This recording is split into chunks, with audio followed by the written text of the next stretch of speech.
Welcome to the Israel Daily News Podcast. I'm your host, Shanna Fold, and I'm here to get you caught up quickly.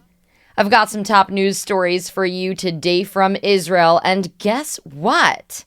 You're listening, so you're already on top of your game. Survive and thrive, people. Knowledge is the best weapon. Today is Tuesday, June 3rd, 2025 in the Gregorian calendar and the 7th of Sivan in the Hebrew calendar.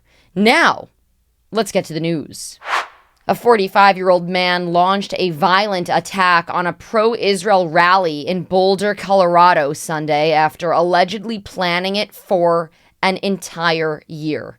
Mohammed Suleiman used a makeshift flamethrower and Molotov cocktails to set people on fire, injuring at least 12, including a female Holocaust survivor. A witness said he saw smoke coming from a human being upon arriving at the scene. Suleiman yelled out, "Free Palestine," as he set the people on fire and told authorities he intended to, quote, "kill all Zionists." Solomon was born in Egypt but spent the last 17 years in Kuwait before entering the United States on a 2-year work visa, which had already expired when this incident unfolded. He is pending asylum in the United States. Authorities charged him with 16 counts of attempted murder, a federal hate crime, and have imposed a $10 million bond.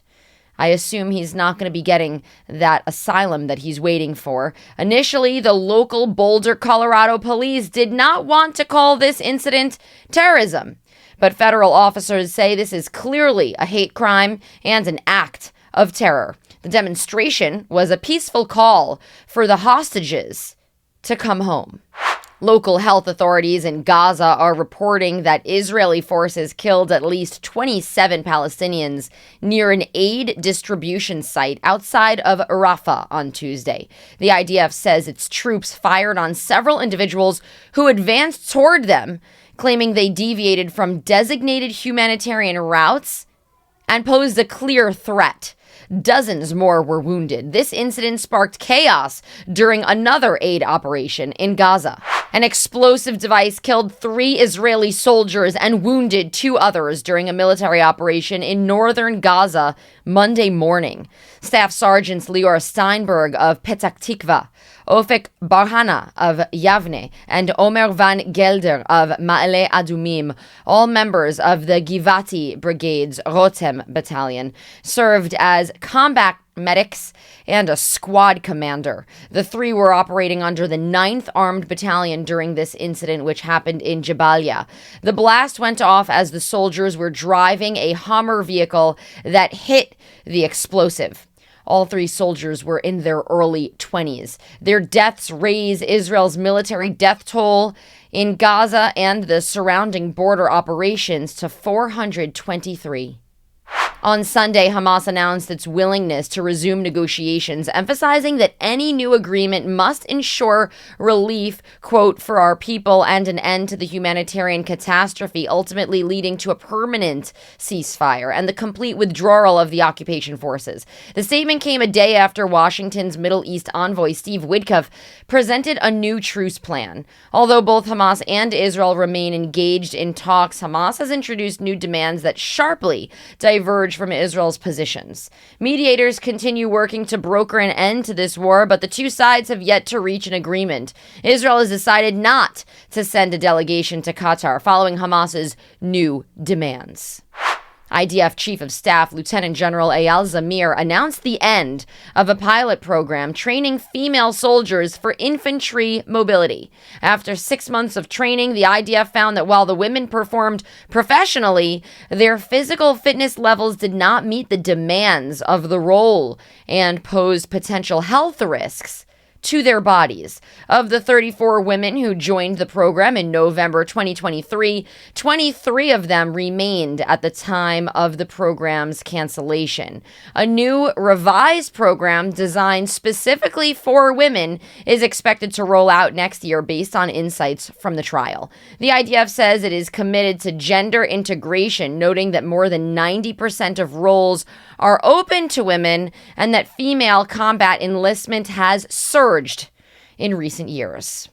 Thank you to news writer and fact checker for today's show, Perry Schwartz, for putting in our news stories and making sure that they're accurate all the way from the United States, as well as our newest intern, Isaiah Sable. And thank you to our partners over at Bernie News Network for providing us with reliable updates. To get into their WhatsApp and Telegram group, head over to their website, bernie.news.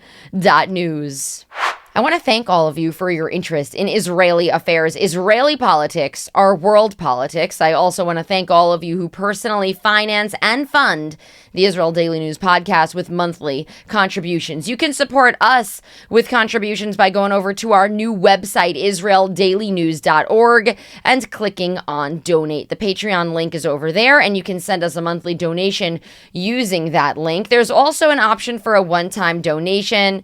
Our organization is operational thanks to listeners and supporters like you, and I'm waiting on one recent contributor to give me your email address, last name after good. I'm waiting for you to give me your email so that I can send you a handwritten thank you note to show my appreciation. Follow us on social media at israeldaily.news. We're on X, YouTube, TikTok, and Instagram. Our page recently hit 15,200 followers. You can also follow my personal page at Shanna Fold. My name has 2 N's in it, and I'm very sensitive about that.